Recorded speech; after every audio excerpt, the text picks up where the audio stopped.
están? Esto es Justicia en Primeras Personas. Son unos minutos pasadas las 10 de la noche. Estamos en el Día del Periodista. Así que, doctor Russo, feliz día. Feliz día, licenciado. Feliz día. Y a todos los colegas, ¿no? Y a todos los que andan por allí, en realidad, a los que hacen la producción de este programa. Son todos periodistas. Que son todos periodistas, ¿es así? Los hemos compartido, ¿no? Con el transcurso de... Las barbaridades que hemos hecho, pobre gente.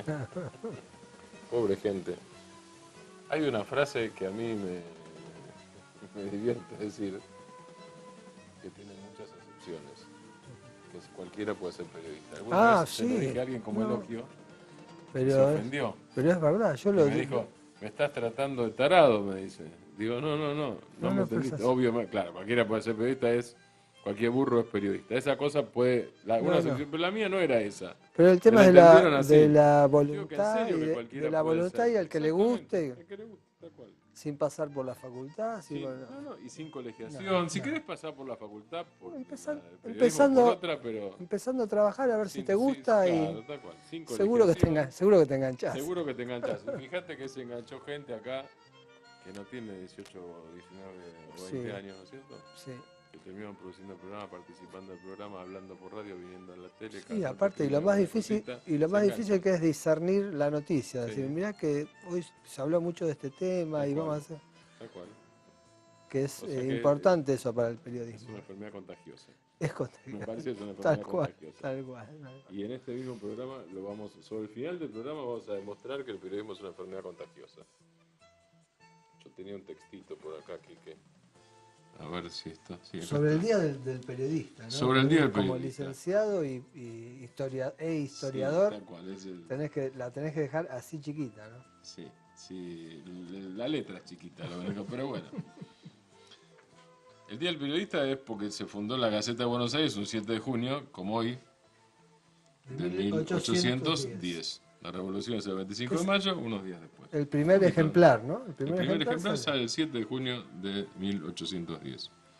Sin firma, el editorial o la presentación, si ustedes quieren, la escribe Mariano Moreno, que se murió al año siguiente. Cuando la Revolución de Mayo, Moreno tenía... Desde el 78, 32 años, ¿no? 32 años. Que se murió y no se sabe bien cómo. 33. Y no se sabe bien Y no se sabe, es una de las muertes oscuras de la historia argentina, tal cual. No se sabe bien. ¿Se sabrá algún día? No sé. Me parece que ya prescribió. Eso sí, pero ¿qué dicen los forenses? No. No hay cadáver. No hay cadáver. No sé si habrá alguna bitácora de esa embarcación que iba... ¿Iba a Inglaterra? Iba a Inglaterra. Vaya a saber. Bien. Este señor por ahí de la bitácora se puede hacer alguna... Por lo menos una buena novela. Sí. Pero no, fuera de... Pero no con certeza sí, tal cual. Pero algún indicio se puede tomar de ahí, ¿no? Este señor escribió, entre otras cosas, y el estilo es el estilo de la época, obviamente, pero Moreno escribía bien. Es lo que uno dice hoy, lo que uno reconoce como periodista cuando lee un texto, uno dice, este tipo escribe bien. A veces uno lo dice con envidia y a veces con la impotencia de, yo esto no lo puedo llegar a escribir jamás en la vida. Bien. Moreno dice, que sin firma, en el primer ejemplar, dice, una exacta noticia de los procedimientos de la Junta, estamos hablando de la Junta de Mayo, una continuada comunicación pública de las medidas que acuerde para consolidar la grande obra que se ha principado, una sincera y franca manifestación de los estorbos que se oponen al fin de la instalación y de los medios que adopta para allanarlos, son un deber en el gobierno provisorio que ejerce, y un principio para que el pueblo no resfríe en su confianza, o deba culparse a sí mismo si no auxilia con su energía y avisos a quienes nada pretenden sino sostener con dignidad los derechos del rey y de la patria que se les han confiado. El pueblo tiene derecho a saber la conducta de sus representantes, dice la presentación de la Gaceta de Buenos Aires. Y el honor de estos, es decir, de los representantes, se interesa en que todos conozcan la execración con que miran aquellas reservas y misterios inventados por el poder para cubrir los delitos. ¿Por qué se han ocultado, sigue, a las provincias sus medidas relativas a solidar su unión bajo el nuevo sistema? ¿Por qué se les ha de tener ignorantes de las noticias prósperas o adversas que manifiesten el sucesivo estado de la península? ¿Por qué se ha de envolver la administración de la Junta en un caos impenetrable a todos los que no tuvieran parte en su formación? Cuando el Congreso General necesite un conocimiento del plan de gobierno que la Junta Provisional ha guardado, no huirán sus vocales de darlo, y su franqueza desterrará toda sospecha de que se hacen necesarios o temen ser conocidos, pero es más digno de su representación fiar a la opinión pública la defensa de sus procedimientos y que cuando todos van a tener parte en la decisión de su suerte, nadie ignore aquellos principios políticos que deben reglar su resolución. Repito la última frase esta. Cuando todos van a tener parte en la decisión de su suerte, que nadie ignore aquellos principios políticos que deben reglar su resolución. Es un principio casi constituyente, ¿no? Impresionante. No me quiero poner constitucionalista, pero y es eso, y es la nota de tapa de la Gaceta, sí, ¿no? sigue la nota de tapa. No, es literalmente la nota de tapa, aquí que tal cual. Bueno. Porque está el loguito que dice Gaceta de Buenos Aires, jueves 7 de junio, hoy es miércoles, jueves 7 de junio de 1810, una frase del historiador romano Tácito, que sinceramente no alcanzo a leer. Sí, si la leyera, no sé si la podía traducir del latín, pero no alcanzo a leer. Una frase de Don Tácito, muy bien. Pero es una frase de Tácito, del libro 1 alcanzo a leer, de Historia. Gaceta de Buenos Aires, 7 de junio de 1810. El inicio del periodismo en la Argentina. Tal cual, ¿no? por eso es el día del periodista, el inicio del periodismo en la Argentina. Exactamente. Antes se escribían cosas, pero por lo menos el inicio del periodismo en la vida independiente. Esto que leímos es de hace 217 años, ¿no es cierto? Sí. 217. ¿Cómo estamos, doctor, con las primicias y los temas? Bueno, un tema que hoy, bueno, mañana va a salir seguro en los diarios, vinculado a la inseguridad, es un robo que tuvo el hermano del fiscal general de La Plata, Héctor Bogliolo. El hermano es Claudio Bogliolo. Vive con su mujer, que es profesora de matemáticas en la zona de Gonet. Tuvo un robo en la casa, por suerte no estaban en la vivienda, porque entraron, es un pasillo al fondo, entraron con una garrafa, violentaron la puerta, no hicieron explotar la garrafa. Usaron la garrafa de... Sí, como el chiste de los gallegos de la cámara de gas de la garrafa, bueno, lo usaron pero al revés, así. Bueno, y le dieron vuelta la casa para robar 2 plasmas y un celular. Pero un hecho muy grave que sufrió el hermano del fiscal general de La Plata, en Gonet. En un barrio que es... ¿Sospecha o al voleo? No, es un robo común. Los vecinos del lugar dicen que ocurre muy seguido. Cerca de ahí vive el fiscal Fernando Cartaseña, también. Un dato de color que no tiene tampoco... ¿Qué la causa Cartaseña? Bueno, Cartaseña, la última información de esa causa es que fue aceptado como particular damnificado, el fiscal, con el patrocinio del doctor Julio Beley. Interviene como víctima de la causa. Bueno, el particular damnificado puede ahora pedir medidas de prueba, intervenir en el proceso. Un dato que tiene mucha relevancia porque ante todas estas versiones que se habían dado sobre las dudas de si era víctima, bueno, se fue aceptado como particular damnificado, así que la causa va a tener ahora... Cuando te aceptan, es que consideran que sos víctima. Y esto después del resultado de todas las pericias que le han hecho. Así, un dato importante. ¿Vos relacionás el robo del hermano del fiscal general con la zona cartaseña? No, que cerca, pero no, es una cerca, nada más. Una teoría. Nada más, no hay nada. Un robo común como los cientos que ocurren acá en esta región durante la semana, ¿no? hablando de coincidencias que a veces son casualidades y a veces son causalidades. Y Sí, sí. hasta que Capaz que hay Sí, alguna sí, sí, relación, pero por pero eso. hasta ahora no hay nada. Hoy fue atropellado por una camioneta cuando llegaba a los tribunales de Comodoro Pi el fiscal federal Federico Delgado. Delgado suele andar en bicicleta y suele llegar en bicicleta a trabajar, con casco y todo, Sí, pero atropellado se cayó, puntos de sutura en la sí, cabeza. sí, lo vi en Claro, la foto en los ¿viste? diarios. Sí, Claro, el punto con esto es que, de nuevo, obviamente, este puede ser uno de los cientos o miles sí, sí, de hechos de gente atropellada en sí, la sí, de ciudad de gente. Buenos Aires y en toda la Argentina, sobre todo por otros que no saben andar al lado de alguien que va en bicicleta. Digo, problemas Claro. graves de la Pero Argentina. queda la duda Problemas también graves, que, graves de la Argentina. Pero claro, claro, resulta que es el fiscal, fue el fiscal de causas de corrupción, unas cuantas, del gobierno anterior. Es el fiscal del caso Panama Papers.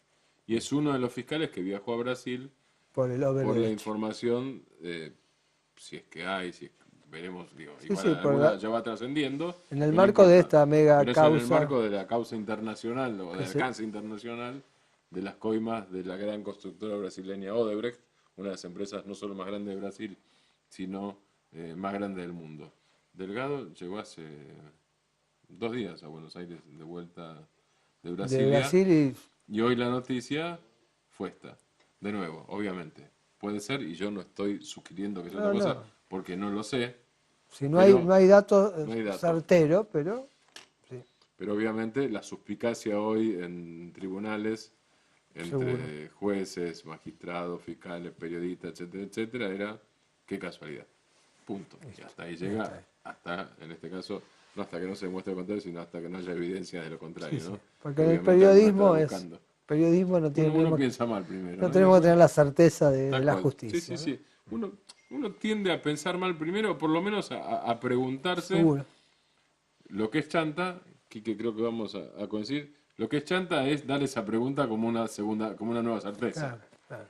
Digo, es tan chanta como descartarlo cuando uno lo sabe. Y cuando Totalmente. uno no sabe, no No sabe. sabe, no sabe. Es Y las así. casualidades además existen. Y a veces las conspiraciones también existen, pero es a veces Si una no, cosa y a veces otra y hay que investigar. hay que investigar. Si no tenemos los datos, no tenemos nada. Si no hay datos, Y ahí si sale la aparece chanta. la verdad, como dice, que tira abajo la noticia, bueno, es la verdad. Así es. Porque algunos dicen, qué lástima, Claro, alguna una frase, ¿no? claro. Qué lástima una verdad que arruina una Arruinó primicia, una ¿no? Pero bueno, primicia, está pero bien, bueno, es pero así. si Hay es que verdad, es respetar. verdad. Claro. Y si a uno no le cierra, no le cierra. Nosotros no estamos cerrando, sino abriendo este programa. En el próximo bloque lo tenemos a Hernán Colli, presidente del Colegio de Abogados de La Plata.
Estamos con Hernán Colli, presidente del Colegio de Abogados de La Plata, y es otro que se está haciendo periodista. Sí, Es otro que se también está haciendo es periodista. Ya nuestro invitado especial y que ya sabe, ¿no? Acerca de las primicias, está atrás de la noticia, ¿no? habrá traído primicias. Y ha Hernán. dado, algunas nos ha Ha dado. dado algunas. Gracias por estar acá. No, muy buenas noches y ante todo feliz día del periodista Gracias. para ustedes y para todos los colegas de ustedes y realzar la tarea de los periodistas en la construcción también de la República y del Estado de Derecho. Muchas gracias. Gracias. Pues más tiene que ver con eso. Sin República y Estado de Derecho no hay periodismo. No hay periodismo. O sea, hay periodismo de resistencia a la dictadura. Obviamente sí, hay, Y los pero no hay periodistas con periodismo libremente ejercido, ¿no? con la búsqueda de la verdad contribuyen también a dar esto que es uno de los principios, que es la publicidad precisamente de los actos de gobierno, ¿no? ¿Qué andan buscando ustedes de los actos de gobierno en el Colegio de Abogados? Digo, ¿qué le están reclamando, pidiendo, qué están discutiendo con el gobierno? En realidad estamos, no me gusta poner la palabra discutiendo, Bien. ahí estamos tratando siempre de llevar nuestra opinión desde la perspectiva de los abogados y de la colegiación de los abogados en diferentes temáticas que hacen a lo que nosotros humildemente pensamos que necesita esta provincia. Estamos debatiendo la necesidad de reformar los códigos procesales, con un fuerte impulso nuevamente en lo que tiene que ver con la reforma de la justicia del trabajo. Nosotros tenemos hace ya algunos años elaborado un proyecto desde nuestro colegio que lo hemos provincializado y lo hemos enriquecido también con los aportes de los otros colegios de abogados de los otros departamentos judiciales, tendientes a hacer una justicia del trabajo que sin perder los beneficios que tiene esta, que es una justicia que ha sido señera en cuanto a la oralidad del procedimiento, a través de una audiencia de vista de causa, manteniendo esas premisas, vayamos a una justicia con doble instancia, con un juzgado de primera instancia, con un juez unipersonal y una cámara de apelaciones que permita revisar esas decisiones. Lo que nosotros entendemos que a partir también de mecanismos tecnológicos hoy disponibles, como es la videofilmación de audiencias, claramente va a estar garantizada la posibilidad de que en esta segunda instancia haya un pleno control sobre los hechos y sobre el derecho de lo decidido en la instancia anterior. Esto a nosotros nos parece esencial para hacer una justicia que sea más rápida, más efectiva, que proteja a los sectores más vulnerables, en este caso los trabajadores, pero que también le dé seguridad jurídica a quien es la otra parte, la parte empleadora, que tampoco está demasiado conforme acerca del funcionamiento de los tribunales de trabajo que hoy tenemos. ¿Qué es lo que no funciona? Digo, porque invitados a este programa hablaron claramente de un tema que fue el largo de los procesos. Sí, Y que si los procesos son demasiado largos, varios dijeron lo mismo en diferentes momentos, si los procesos son demasiado largos, el más débil es el trabajador porque no tiene con qué aguantar. Claramente, eso durante algún tiempo fue así, tenía que ver también con en contextos inflacionarios, Claro. la ventaja financiera de quien difiere el pago de las obligaciones. Claro. Pero también es cierto que el proceso, al ser un proceso en una única instancia, sin posibilidad de revisión, salvo el recurso extraordinario ante la Suprema Corte, hace que sea, si se quiere, demasiado riesgoso llegar a una instancia de sentencia. Esto, en vez de favorecer la conciliación, termina generando una situación casi coercitiva para la parte empleadora de conciliar los procesos, bueno, porque esa solución parece por lo menos más segura que por ahí que lo que correspondería. Entonces también esto debilita lo que nosotros vemos que es la construcción de doctrina jurisprudencial, o sea, no hay precedentes. Entonces es muy difícil también la falta de precedentes, o no es que falten absolutamente, pero habiendo pocos precedentes es muy difícil poder también tener previsibilidad en el trabajo que uno tiene que hacer como abogado, sea que represente a los trabajadores o sea que represente a la parte. Al no haber precedentes, que es como si fuera todo caso por caso, aunque sea así, obviamente. Es que a veces en temas más complicados uno lo ve esto cotidianamente en las demandas o en las contestaciones, se recurre mucho, por ejemplo, a la jurisprudencia de la Cámara Nacional del Trabajo, que sí genera precisamente, a ver, nosotros no tenemos un sistema donde el precedente sea obligatorio, pero sí nos pueden dar un parámetro acerca de qué están pensando los tribunales o los juzgados respecto de los planteos que se van a hacer. Entonces, cuesta bastante esa construcción. Y después el tema de la demora, claramente es un tema de importancia, especialmente, insisto, para los sectores más vulnerables, y que la realidad, en gran parte del problema de la justicia, es, por decirlo de alguna manera, la madre de todos los problemas, ¿no? El problema entonces es, hay tribunales de trabajo. Claro, actualmente nosotros funcionamos con tribunales con 3 integrantes. Con 3 integrantes. No hay cámara. No hay cámara. No hay instancia. La instancia de apelación es la Corte. Sí.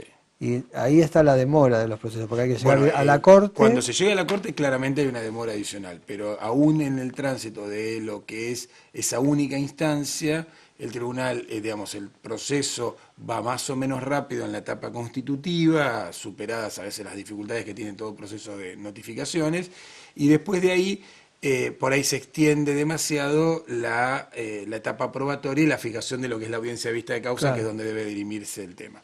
A esto se suman otras problemáticas que no van a resolverse solo con esta doble instancia que estamos planteando, como es el tema de los peritos, o sea, la falta de peritos que tiene la justicia hace que muchos procesos se demoren porque los peritos oficiales no dan abasto y no hay peritos de lista para cubrir algunas especialidades. Y lo que ustedes quieren hacer es, en vez de tribunales de 3 jueces, tribunales con un solo juez y más juzgados.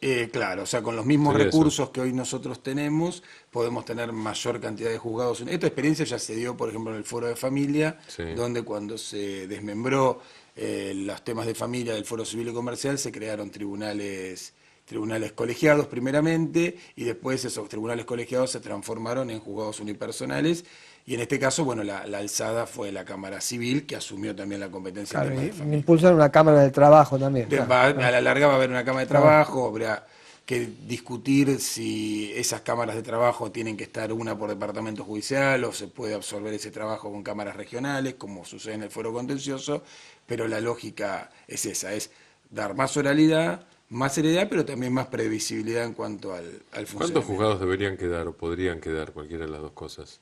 Y acá en La Plata nosotros actualmente tenemos 5 tribunales y nosotros con los mismos jueces que tenemos, con la misma cantidad de cargos, podríamos tener 15 juzgados de primera instancia. Sí. Quizás con alguno menos podría funcionar muy bien, teniendo en cuenta la particularidad en el Foro del Trabajo de nuestro departamento judicial, que hace que al ser la sede del gobierno provincial, un altísimo porcentaje de los accidentes y enfermedades profesionales de los empleados públicos caen en competencia de estos tribunales de trabajo, y bueno, el Estado al verse impedido de conciliar... Aunque la persona no trabaje en La No, Plata. la persona ¿O sí? puede optar para demandar, pero muchos demandan directamente en La Plata por ser la sede del gobierno Claro. provincial. Ujú. O sea, pueden hacerlo también en su lugar de origen, Sí. digamos, en su lugar de prestación de servicio. Pero aparte, obviamente hay también una mayor concentración de empleados públicos en La Plata que en Claro. otros. Claro. O sea que hay una otros ámbitos. sobrecarga en ese Hay una- sentido. Y eso hace que también, claro, esos procesos, como el fisco no concilia, no puede conciliar, no tiene facultades para conciliar, hace que esos juicios lleguen a sentencia, digamos. Claro. Y esto demora también, haya que tomar las audiencias de vista de causa, que no debería sorprendernos, porque esto debería ser el modo normal de culminación de todo proceso laboral. Lo que pasa es que cuando hay privados involucrados, los procesos se concilian antes, Sí. previo generalmente a esta audiencia de vista de causa. ¿En ninguna instancia puede conciliar el Estado?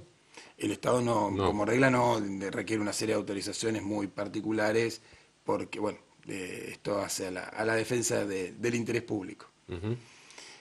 Así que bueno, ese es uno de los temas que nos preocupa. Estuvimos en los últimos días. Perdón, yo voy a hacer una pregunta bien obvia con eso. ¿Por qué les preocupa esto? Porque nosotros creemos que tener un mejor servicio de justicia va a redundar claramente en una mejor situación para la ciudadanía. No es solamente un interés sectorial de los abogados que querremos o podamos tener la pretensión de trabajar un poco más tranquilos, de trabajar un poco mejor, sino que esto facilita el acceso a la justicia de la ciudadanía, y nosotros siempre insistimos lo mismo, o sea, no de los sectores que pueden esperar, sino precisamente de los sectores más vulnerables, que son los que no pueden Los que no esperar, pueden. no pueden esperar. Yo te proponía hacer una pequeña pausa y dejarle la pregunta al doctor en el aire. Acepto la propuesta ¿Qué y pasa escuchemos la pregunta. con el tema de los abogados caranchos? De ¿Cómo los está la caranchos. causa y qué ha pasado? Dale, ahí volvemos.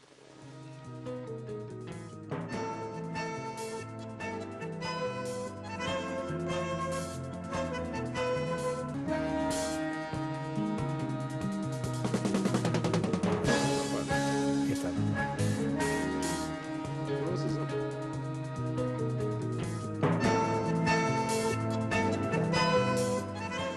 Seguimos con Hernán Colli, presidente del Colegio de Abogados. Quique Russo había dejado pendiente una pregunta para Hernán.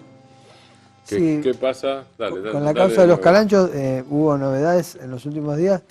Eh, Ordenaron la libertad de los 3 policías que estaban imputados el delito de negociaciones incompatibles con la función pública. Recordemos que estos policías estaban sospechados de trabajar con un abogado entregando la información sobre accidentes de tránsito para, bueno, después tener una retribución. Esa era la sospecha. Pero la Cámara entendió que directamente, por mayoría, no estaba acreditada la materialidad ilícita, es decir, que no existió el hecho, y ordenó la libertad ahora por falta de mérito. En el colegio se habían iniciado algunas actuaciones, incluso usted, doctor, estuvo con el fiscal para entrecruzar información. Igual, de todas maneras, una cosa es el delito y otra cosa es la ética, ¿no? La falta de la ética. ¿Cómo está ese tema en el colegio? Sí, en realidad es un tema que es recurrente y esta aparición nueva como un desmembramiento de otra causa, bueno, permitió nuevamente visibilizar un problema que había quedado un poco oculto en los últimos tiempos y que a nosotros nos preocupa desde la perspectiva de lo que son las condiciones razonables para que todos los profesionales puedan ejercer en una situación, si se quiere, de libre competencia la profesión, que esto no se cartelice de alguna manera. Sí, sí, que no haya ventaja que no haya alguna, ventaja. acá. Y bueno, y esto obviamente en resguardo de lo que dicen nuestras propias normas de ética profesional, que prohíben claramente la captación de clientela por medios incompatibles con la dignidad profesional, como es claramente este tipo de prácticas, y en todas sus variantes, ¿no? O sea, porque acá, digamos, hay como un sinnúmero de, yo digo, de subtribus urbanas. Los Caranchos, digamos, es con lo que popularizó la película. La película, claro, Pero bueno, después dentro de eso hay todo tipo de especies, hay los que inventan los accidentes, los que siguen las los ambulancias, captan, los que los captan de alguna forma inadecuada, ilícita o al menos contraria a nuestra ética profesional. Cuando apareció esto, nosotros nos comunicamos con el fiscal, lo fuimos a ver, nos pusimos a disposición. En la causa estaba hablando del doctor Marcelo Martini, exacto, todavía en la causa no hay abogados individualizados. Nosotros les pedimos que, llegado el momento, nos dieran intervención para poder ejercer lo que posibilita nuestra ley de ejercicio profesional, que es la potestad disciplinaria. Y en el medio, bueno, también tomamos conocimiento que se había oficiado a las aseguradoras para que brindaran información que, bueno, que le pudiera servir al fiscal en la investigación, y nosotros, particularmente desde el Colegio de Abogados de La Plata, el Colegio de Abogados de la provincia, tuvimos algunas reuniones con los representantes legales de las aseguradoras, también para ponernos a disposición y para que podamos trabajar colaborativamente en lo que es necesario para erradicar este flagelo. Claramente acá hay responsabilidades institucionales, que configure o no configure delito, la policía tiene una parte importante de responsabilidad en el asunto, los hospitales o los dependientes de los hospitales también, y entonces esto en definitiva involucra a los poderes públicos y tenemos que de alguna manera todos aunar criterios y políticas para poder trabajar sobre este tema. No sirve de nada la actividad aislada que pueda hacer el Colegio de Abogados si no viene acompañado precisamente con los otros actores que están involucrados en el sistema. ¿Cuál sería, perdón, la potestad disciplinaria? ¿Consistiría en que en el caso No, de que alguien... en juzgar precisamente a partir de esta falta o de otra. ¿Cómo es eso? ¿Quién juzga? ¿Es habitual? Sí, lamentablemente es bastante ¿Sí? habitual. El colegio tiene, digamos, las dos funciones esenciales que el Estado le delega a los colegios profesionales, no solamente al colegio de abogados, es el gobierno de la matrícula y el ejercicio de la potestad disciplinaria. Esta última, en el caso de los abogados, se puede hacer de oficio por el propio colegio, por comunicación de un funcionario judicial o por denuncia de un particular o de otro profesional. Se sigue un procedimiento que tramita en una primera instancia, digamos, ante el propio Consejo Directivo, que es el que decide si la denuncia es fundada o es procedente, para que después de la intervención propiamente el tribunal... Si hay caso o no hay caso. Si hay caso o no hay caso, y el Tribunal de Disciplina, que es un órgano también imparcial, independiente del gobierno político del colegio, si bien los eligen a los integrantes dentro de de las mismas elecciones, ellos toman una decisión que es la que posteriormente puede ser revisada en instancia del Consejo Superior del Colegio de Abogados de la Provincia de Buenos Aires. Justo mañana vamos a tener una reunión con todos los tribunales de disciplina de los 20 colegios departamentales en Quilmes, donde vamos precisamente a charlar de algunos temas vinculados digamos, al procedimiento disciplinario y al ejercicio de la potestad disciplinaria. Ahora volvemos, no me quiero ir, y que tampoco de los caranchos. Claro, entonces, pero, pero igual, en este tema, digo, se van a reunir. ¿Qué es lo más habitual? ¿Cuáles son las faltas o las fallas más habituales que ustedes mismos quieren corregir? Hay muchas causas, muchas denuncias que se inician. La mayor parte no prospera, digamos, porque no son tribunales, los tribunales de disciplina o la potestad disciplinaria no se ejerce respecto a la praxis con la que el abogado haya ejercido. O sea, la mala praxis profesional no es materia de juzgamiento por parte de los tribunales de disciplina. Y dentro de eso, creo que la falta más habitual es la retención indebida de fondos, o sea, digamos, el abogado que viene acusado, digamos, o denunciado de quedarse o de no rendirle adecuadamente al cliente los fondos que ha percibido, y últimamente hay muchas vinculadas a violación de normas de estilo, o sea, en cuanto a las expresiones verbales, escritas de los abogados, que se consideran injuriosas o para la otra parte o para los funcionarios intervinientes. Después... Perdón, y en ese caso, ¿por qué debería ser un problema del colegio y no de la justicia?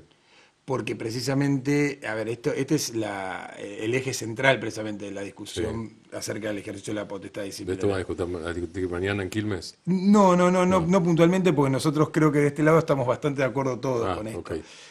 Hoy justo hablaba en el colegio, vino a visitarnos los alumnos de una cátedra, y yo lo que le decía que el ejercicio de la profesión en forma independiente, y para que exista un colegio, abogados independientes que garanticen una justicia independiente, una de las cuestiones que tienen que tener asegurados los abogados es que no los juzguen los mismos con los que ellos, los órganos ante los que ellos litigan. Entonces, desde siempre nosotros hemos reivindicado que cuando un abogado comete una falta ante un tribunal, es el colegio el que debe juzgar esa falta y no el propio tribunal que está interviniendo. Las facultades disciplinarias que los códigos procesales le reconocen a todos los juzgados, a todos los tribunales, tienen que ser ejercidas con un carácter restrictivo vinculado solamente a tratar de mantener el orden del proceso. Pero cuando la inconducta, la eventual inconducta no dificulta ese orden del proceso, es precisamente que estos jueces, estos funcionarios tienen que denunciar al colegio para que el colegio juzgue en una justicia de pares. Porque además desacato no hay más. Desacato no hay más. Por suerte, digo yo, por lo menos.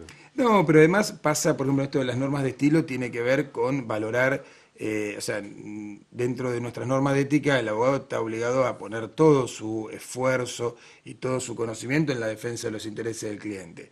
Y los eventuales excesos en las expresiones tienen que ser valorados en el contexto de la defensa que se está ejercitando. Y no hay nadie mejor que los propios pares, los propios colegas, quienes pueden juzgar si la manifestación tiene un sentido exclusivamente agraviante hacia la otra parte, hacia el jugador, o era necesaria esa manifestación ineludible para el ejercicio de la defensa. Pero volvemos al tema de los caranchos, porque no quería escaparme de esta idea de que las faltas, en definitiva, que se cometen, no solamente es esta de la captación indebida de la clientela, hay otras cuestiones conexas, incluso en el trato entre los colegas y el trato hacia los poderes públicos.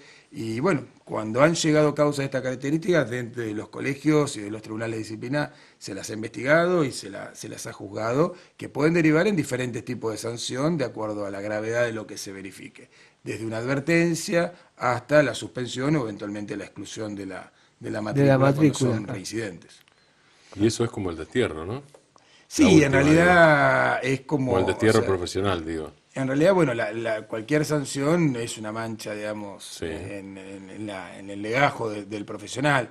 La exclusión obviamente no es por un tiempo indeterminado, tiene un plazo, digamos, que obviamente queda imposibilitado de acceder y después puede solicitar su readmisión, pero en esto también los consejos directivos tienen facultades para eventualmente denegarla si consideran que ello es inconveniente, digamos, para la profesión. Ahora, entre los colegios provinciales de La Plata, no sé, Quilmes, ¿se entrecruzan los datos? Porque a veces se dan situaciones de abogados que uno sabe acá en La Plata Porque que si lo alguno han que se quedó sin matrícula en un lugar... de digo, matrícula y se lo Bueno, ve que ahí sigue es por litigando y dice no, porque tiene la matrícula en, no sé, No, pero en ahí Lomas, la tiene... matrícula es Jujuy. provincial. La matrícula provincial, pero no sé. Sí. No, por No, eso. bueno, otra provincia, No, claro, pero sigo, puede. en Jujuy. Sí, En o la capital claro, federal, sí. no Bueno, ahí importa. no hay, eso es un tema interesante porque es otro de los temas en los que andamos hace un tiempo. Nosotros tenemos un tema importante o grave con el tema de la matrícula federal, en la que los abogados del interior estamos claramente discriminados respecto de los abogados de la capital, federal o claro. de la ciudad autónoma. Nosotros, cuando estamos en el interior del país, tenemos que matricularnos en nuestro colegio para ejercer en el foro provincial, Sí. en la Cámara Federal para ejercer en los foros federales de todo el país, con excepción de la capital federal, y eventualmente si queremos litigar en la capital federal, tanto en los denominados foros nacionales como en los Sí, hay que foros, matricularse. hay que matricularse en el colegio En el público colegio de público, Capital Federal. sí. Desde la Federación Argentina de Colegios de Abogados trabajamos el año pasado en una nueva ley de matrícula federal, que es precisamente para garantizar que el abogado tenga una sola matrícula, que sea en su colegio de origen, digamos, o en el colegio donde tiene su principal centro de actividad. Esto tiene otra parte que los colegios la tenemos delegadas desde hace muchísimos años con la ley 2292, que nosotros tenemos la potestad disciplinaria delegada para el control disciplinario en la matrícula federal. Pero esa potestad disciplinaria, al no venir digamos, vinculada al gobierno de esa matrícula federal, hace que no existe comunicación interjurisdiccional respecto de la falta. Entonces puede darse esta situación de que un abogado que está excluido del ejercicio profesional en la provincia de Buenos Aires ejerza en Córdoba, en Santa Fe o en la propia ciudad autónoma de Buenos Aires. Esto es un tema que se podría solucionar claramente con esta ley, con un registro centralizado, como sí lo tenemos en la provincia de Buenos Aires, de causas disciplinarias, donde el Colegio de Abogados de la provincia tiene un registro de todas las causas disciplinarias en trámite y las sanciones que se aplican por los colegios departamentales, digamos, inciden sobre esta matrícula que habilita el ejercicio en todo el ámbito de la provincia. Hernán, a la Asociación de Magistrados, y lo suele decir, digo, no es que seamos los voceros, este es el programa D, pero no somos sus voceros, pero los directivos suelen quejarse de varias cosas, pero hay dos recurrentes. Una es la falta de presupuesto para la justicia y la otra es el atraso en las designaciones. Atraso que no es de ahora, que viene de hace tiempo, pero no se resuelve. En las conversaciones con funcionarios públicos, ¿ustedes plantean estas dos cosas también? Puntualmente la segunda, claramente en cada reunión. Nosotros el tema de las vacantes que se producen en la justicia y el tiempo que consume la cobertura de los cargos, realmente es un tema que permanentemente nos preocupa, con prescindencia de la calidad o las cualidades de los postulantes que pueden estar aspirando a esos cargos. Hay un sistema constitucional con la intervención del Consejo de la Magistratura que de alguna manera debería agilizarse, no solamente en la intervención del Consejo, que más o menos nosotros vemos que avanza, digamos, avanzan los procesos de selección y de cobertura de los cargos, pero sino fundamentalmente en lo que después se da una vez que se eleva la terna vinculante al Poder Ejecutivo, donde ahí no hay plazos. O sea, ni el Poder Ejecutivo tiene un plazo para elegir uno de los tres que está en la terna, ni posteriormente el Senado tiene un plazo para prestar acuerdo o no a aquel que le manda el Ejecutivo. Ahora, si yo no hablo del mamarracho del DNU para la Corte, sino saquemos eso al costado. Si para la Corte Suprema, salvado el tema inicial del DNU, hubo finalmente el proceso normal, ¿y duró cuánto? No más de 6 meses, ¿no? Sí. 3 meses, 6 meses. Uno debería pensar que ese debería ser un plazo máximo. Si en la Corte Suprema se puede, ¿por qué no en otro lugar? Probablemente, no sé, digamos, esto establecerlo en días es complejo, pero Sí. a mí sí me parece que habría que estudiar, y yo creo que esto es perfectamente viable dentro del sistema de nuestra Constitución, precisamente a establecer un mecanismo donde el Consejo de la Magistratura tenga un plazo para votar una terna, pero que también el Poder Ejecutivo tenga un plazo para mandar un pliego y que el Senado tenga un plazo, insisto, para aceptarlo o rechazar el pliego que le mandó el Ejecutivo. Lo que ha pretendido hacer nuestra Constitución, en definitiva, es, a través de este órgano que es el Consejo de la Magistratura, limitar los márgenes de discrecionalidad de los poderes políticos. Entonces, Cuando hay una terna vinculante, lo que hace es que en definitiva decir al gobernador de turno, usted tiene que elegir ineludiblemente entre uno de estos tres. Y esto es lo que debe hacer. Y el Senado, que en su función constitucional, que es prestar acuerdo a las propuestas que le hace el gobernador, podrá prestárselas o podrá no prestárselas, pero también tiene una obligación de expedirse. Yo no recuerdo la cifra ahora, era más de 150. Sí, ¿no? era Y debe andar ¿no? cerca de 200. Cerca de 200. El año pasado se cubrieron bastante, pero bueno, el tema que además, obviamente se produce en otra... Primero que hay muchísimos órganos jurisdiccionales que se han creado, Sí. que hay que ponerlos en funcionamiento, y después, bueno, se van produciendo vacantes por Sí, jubilaciones o jubilación, incluso porque los propios integrantes del Poder Judicial cambian de lugar, jueces de primera instancia que pasan a ser camaristas, Claro. fiscales que pasan a ser jueces y que se van, y esto va generando también vacantes Sí, dentro vacantes. del propio sistema. Es un problema que nos preocupa y que, bueno, que siempre instamos a que las vacantes se cubran. Nosotros no elegimos los candidatos, Sí, sí. no tenemos preferencia por ninguno de ellos, pero lo que nosotros queremos es que que las haya. vacantes se cumplan y se cubran en términos razonables. Está perfectamente, es nuestra vivencia cotidiana, que los juzgados, cuando quedan vacantes, muchas veces los propios funcionarios del juzgado, los secretarios, logran sostenerlos durante un tiempo, pero después, si esto no se, digamos, el sistema de subrogancias no es efectivo, digamos, para... Ni hablar cuando esto se produce especialmente nosotros, hoy tenemos una problemática particular en nuestro departamento judicial con la justicia de paz. O sea, no es lo mismo la subrogancia cuando se da, no sé, en un juzgado civil, en el cual el juez que va a firmar al otro juzgado es el que está en el despacho de al lado, dentro del mismo edificio, que en la justicia de paz, donde hay muchísimos kilómetros de distancia entre el juez que le toca subrogar en uno con relación a su sede natural. Particularmente, y en el caso de la justicia de paz, por todo el enorme incremento de trabajo que se ha tenido en este fuero por los temas vinculados a la violencia familiar y a la violencia de género. Y ahí hay un problema. Bueno, Y hay un problema porque el juez, nosotros por ejemplo el viernes estuvimos en San Miguel del Monte haciendo una visita institucional al juzgado, a la asociación, con la asociación de abogados de ese lugar, estuvimos también con el comisario, con la intendente, y uno de los principales problemas que nos planteaba la jueza tenía que ver que ella hoy le toca subrogar en el juzgado de Brance, que son casi 70 kilómetros, con una problemática totalmente diversa, la Pero además, problemática... perdón, porque uno, si escucha la expresión juez de paz, se imagina un caserío de 100 habitantes, ¿no es cierto? No estamos hablando de eso. No, claramente, O sea, o vos sea, estás nombrando hay partidos del Brance, conurbano que tienen... claro, que son más que, ni A hablo ver, de La Matanza, digo.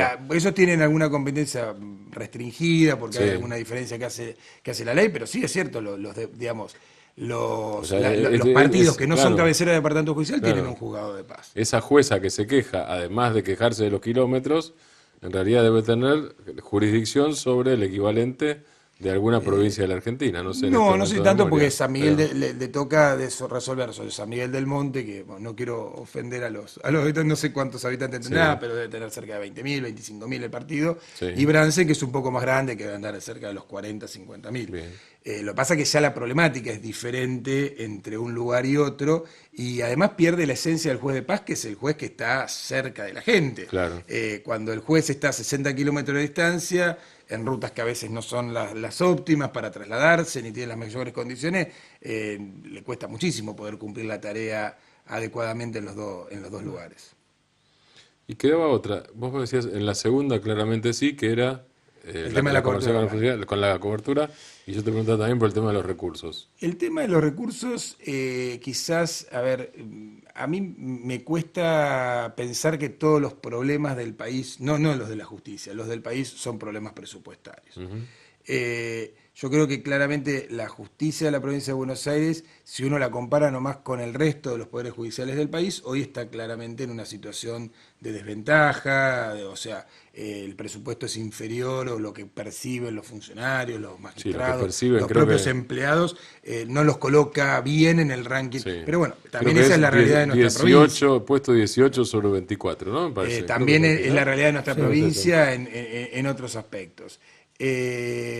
Obviamente, siempre que los recursos, que haya mayor cantidad de recursos y que estos recursos estén bien invertidos, van a servir para mejorar la prestación. No sé si acá hay un problema que no solamente tiene que ver con lo salarial, tiene que ver, por ejemplo, con la infraestructura del Poder Sí, sí, sí, Judicial, tal con cual. los edificios. Tal cual, yo la de recursos Nosotros tengo. dentro de todo en La Plata tenemos la posibilidad de todavía tener más o menos concentrados en algunos pocos edificios la totalidad de las dependencias judiciales. Pero hay departamentos judiciales donde esto no se da y hay edificios que realmente están en condiciones, especialmente frente a determinadas realidades como la pretensión ahora de crear otro nuevo departamento judicial que habrá que estudiar, si procede, no procede. Yo creo que habría que tratar de terminar de construir los departamentos judiciales que ya están creados, de poner en funcionamiento los órganos que han sido previstos en todos ellos, en condiciones edilicias y de infraestructura adecuadas, y después podríamos pensar en ver si necesitamos algún departamento judicial. ¿A dónde se está estudiando? Y ahí hay una propuesta para, en realidad hay dos, hay uno que está creado por ley pero no está puesto en funcionamiento, que es el de Merlo, y hay otro que la semana pasada se anunció con algún tipo de resonancia mediática en Pilar y Escobar, que abarcaría Pilar, Escobar y Exaltación de la Cruz. A nosotros quizás en ese momento, durante todo este año y gran parte del año pasado está funcionando una comisión de mapa judicial que precisamente es una comisión que está creada por ley y que lo que pretende es estudiar la necesidad de cómo estructurar territorialmente los órganos jurisdiccionales. Y esa comisión está trabajando y parecería que antes de crear nuevos departamentos judiciales quizás habría que llegar a las conclusiones finales del trabajo que ha hecho la comisión de mapa judicial. Hernán, gracias por estar acá. Gracias a ustedes. Bueno, terminen bien el día en Muchas estos gracias. minutos que quedan. Hacemos Gracias, un cortecito de 10 segundos y volvemos.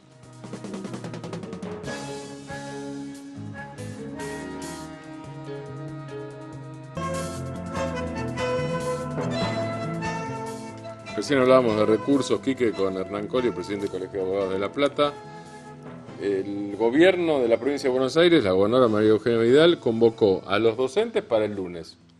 No está acordado. Convocó a los docentes para el lunes para cerrar una negociación que todavía no está cerrada. Y convocó a la Asociación de los Empleados Judiciales, a la AJB, para el martes, a las 4 de la tarde, que es martes 13. Yo no sé si esto incide o no incide sobre las negociaciones. No tengo idea. No incide, dice usted. Muy bien. Los judiciales, los empleados judiciales cumplieron medida de fuerza hoy y cumplen medida de fuerza mañana jueves. El gobierno dio un aumento a cuenta, 10% a partir de marzo. Es decir, que los que cobraron el sueldo a fin de mayo, cobraron fin de mayo más los retroactivos correspondientes de los sueldos de marzo y abril. Así está a cuenta de la futura paritaria. El punto es que no hay acuerdo en la futura paritaria. Esto siempre cuesta, pero me parece que nunca se llegó a esta altura del año sin acuerdo. ¿Es así? Yo no recuerdo. No. Yo hubo paritaria, negociación, forcejeo Y duro. hoy el Año pasado, el ¿cierto? paro en la justicia acá en La Plata se sintió. ¿Se sintió? Sí, hasta en el fuero penal, que siempre, fuero penal, bueno, con los turnos, los plazos fatales, Claro. siempre se sintió. Se sintió. Sí. O sea, se sintió más que otras Sí, veces. sí. Bien, en esto estamos. Corrijo Furcio. Dije que la Gaceta, al principio del programa, que se había fundado en el momento de la Revolución de Mayo hace 217 años. 2.17. Le agregué 10. Claro. Le agregué 10. Son 207, no 217, así que fe de ratas sobre el final del No programa. hay problema. Nos vamos, Quique. Nos vamos, nos encontramos. Feliz día de periodista nuevamente. Feliz Igualmente. día para el resto de los periodistas en el sentido más extenso de la palabra. Nos encontramos el miércoles en la radio. En la radio a las 19, en la 99.1 FM Éxito. Y vamos a ver si tenemos éxito también en la tele a las 9 de la noche del miércoles A las 14. 10 de la noche. Vengo mal con los números, Y bueno, pero A las 10 de la noche del miércoles 14 de junio es, ¿no? Sí. Hoy es 7 más 7, 14. Perfecto. Ahí acerté. Gracias, chao, buenas noches.